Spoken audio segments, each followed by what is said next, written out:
Bonjour, alors je me nomme Martine Beaulieu, je suis présidente d'Émergence Leadership, une entreprise que j'ai fondée il y a quelques années pour amener les leaders, les gestionnaires à s'ancrer dans leur part d'humanité. Alors, humanisons nos organisations, un thème là, que nous avons mis en chemin il y a quelques semaines. Nous voilà aujourd'hui à la quatrième clé. Alors, celle qui est finalement de savoir être un ou une leader transformationnelle et pour être en fait pleinement engagé au service des autres, au service de plus hautes possibilités. Sachez d'emblée que le leader transformationnel est un leader qui est vraiment axé sur la croissance des autres. Il aime faire éclore des talents. Il est là pour pouvoir se mettre au service de sa communauté, de son entreprise et faire en sorte que tout le monde, tous grandissent ensemble. Maintenant, chez Emergence Leadership, nous croyons vivement en la collectivité.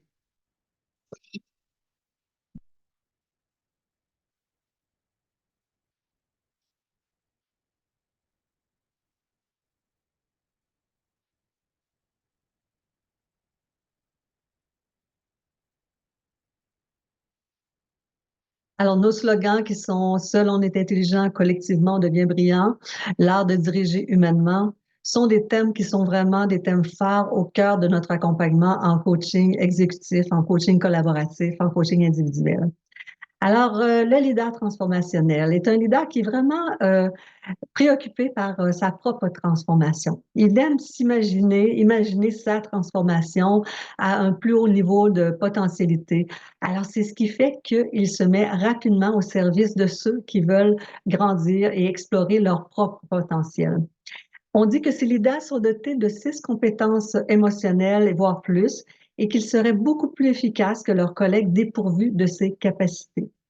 Alors, ce que nous verrons tout de suite après, en fait, c'est que, à l'inverse, le leader transactionnel va plutôt s'assurer d'être toujours en contact avec l'humain pour obtenir quelque chose de lui, pour obtenir un résultat, et beaucoup moins pour être en relation avec, plutôt axé sur la tâche et sur le besoin de réaliser des objectifs, alors que le transformationnel, lui, va plutôt se préoccuper de comment va son employé, comment vont ses collègues, et il est vraiment axé sur le bien-être, l'épanouissement des gens. Donc, ce que la recherche nous dit sur le leadership transformationnel, c'est assez incroyable de savoir que ça existe quand même depuis une trentaine d'années et qu'on dit de ce leadership qui crée vraiment une augmentation de l'engagement des individus. Alors, ça se voit de façon systématique. On a envie de contribuer pour ces leaders-là. Il crée aussi du bien-être psychologique. Alors, c'est pas anodin quand on pense aujourd'hui à tout ce qui se passe au niveau de la détresse psychologique, du mal-être qui se passe en organisation. Alors, ce leader, lui, est préoccupé du bien-être de ses employés. Et je peux vous le confirmer parce que chez Émergence Leadership, on a des clients, des entreprises, des gestionnaires, des hauts dirigeants qui nous approchent parce qu'ils veulent un accompagnement d'équipe. Ils veulent, entre autres, créer du bien-être au sein de leurs équipes. Il amène souvent ses employés, les autres, à se dépasser, donc à dépasser même leurs objectifs par la simple façon qu'il a d'être près d'eux pour les supporter, les soutenir dans leur plan de développement.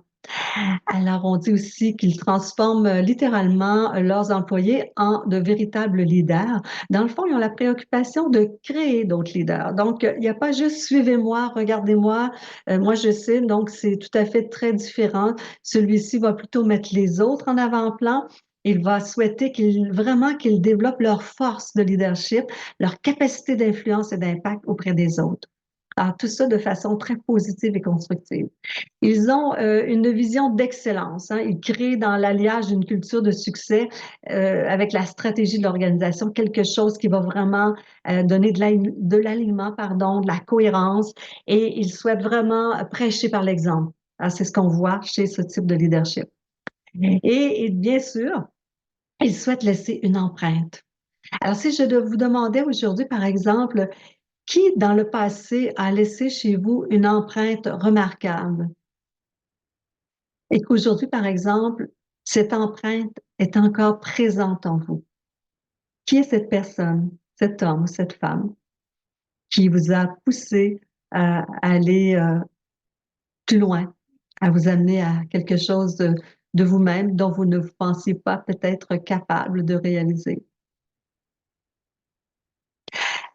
Alors donc, les leaders transformationnels, on parle d'un type de leadership où est-ce qu'on est dans le type de catalyseur, co-créateur de synergistes. Dans les stades de conscience, bien c'est selon l'étude ici de M. Brouillette, c'est le dernier stade de conscience. Donc, il y a peu de leaders qui sont là, à peine 10%, parce que ceux-ci ont dépassé le stade héroïque, donc le stade de la cape du héros qui a tout en lui pour réaliser ce qu'il faut. Il compte que sur ses capacités. Il en prend large sur ses épaules.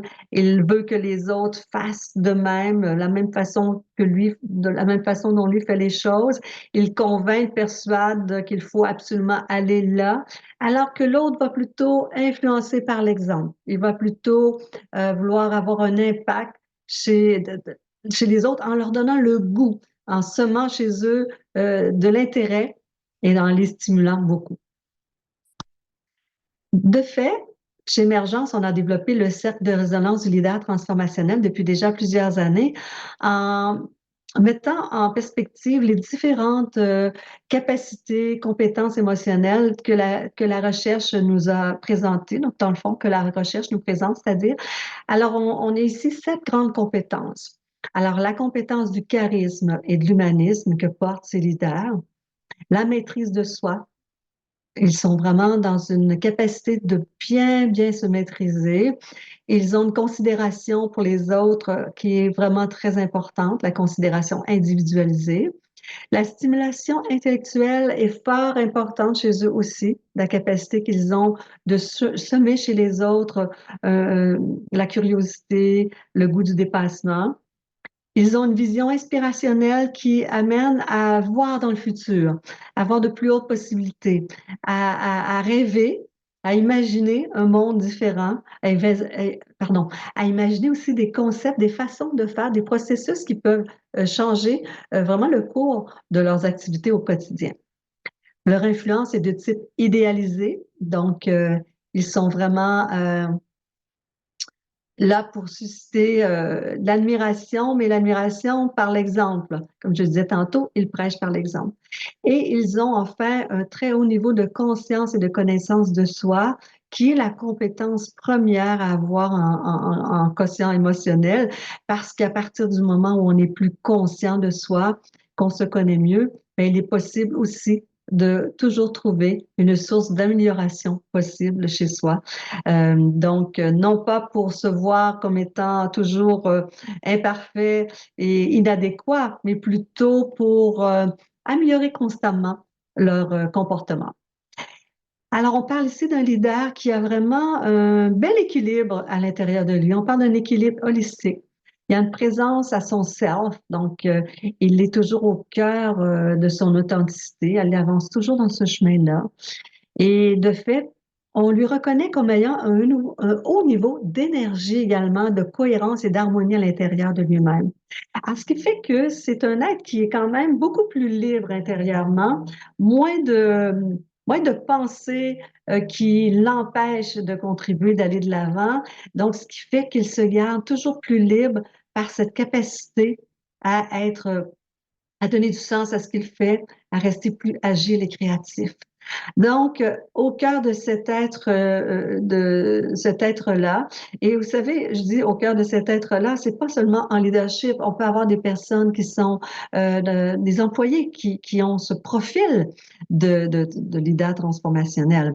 Au fond, c'est ce désir d'apporter sa petite pierre à la cathédrale, d'offrir de soi pour un monde meilleur et cette capacité qu'on a de rebondir aussi de nos expériences difficiles pour apprendre, parce que ce leader-là n'a pas peur aussi de mettre ses expériences personnelles au cœur de certaines conversations, ne serait-ce que pour inspirer un tout petit peu les autres, à savoir que on peut toujours apprendre de nos expériences difficiles. Alors, rapidement comme ça, le transactionnel versus le transformationnel. Donc, on a encore aujourd'hui des leaders qui vont plutôt récompenser certaines catégories ou certains employés ou plutôt être coercitifs dans leur façon de faire, ce qui n'est pas du tout, je dirais, accommodant et aidant pour le leadership d'influence, mais enfin, ça existe encore. Alors que le leader transformationnel va beaucoup favoriser l'éclosion des talents, la pleine autonomie, le sens de la responsabilité. Pour lui, c'est quelque chose de crucial. Alors, le transactionnel va favoriser le statu quo, pas trop changer les choses, on va rester dans les mêmes habitudes, ce qui marche, on va le continuer. Oui, c'est sûr que ce qui marche, on le continue, mais souvent, on perd de l'avance chez nos compétiteurs ou chez les entreprises qui, elles, repoussent les limites constamment pour miser sur un futur qui est en émergence, voir qu'il y a des nouvelles pousses vertes qui sont là quelque part qu'on pourrait peut-être arroser, fertiliser un petit peu plus parce que ça crée de l'innovation, de la créativité dans l'organisation. Alors, le transactionnel favorise la stabilité, l'équilibre dans les équipes. Comme je le disais, ne changeons rien, allons toujours par en avant comme en avant. Alors que le transformationnel favorise de nouveaux comportements, de nouvelles attitudes, parce que les résultats vont suivre en des résultats supérieurs. Le transactionnel minimise l'importance du conflit. Il veut garder le pouvoir, donc il va plutôt tuer le conflit, taire, pardon, le conflit, et tandis que le transactionnel va miser sur faire du conflit quelque chose qu'on peut apprendre. Son magnétisme, il est très grand parce qu'il travaille avec des images et des métaphores.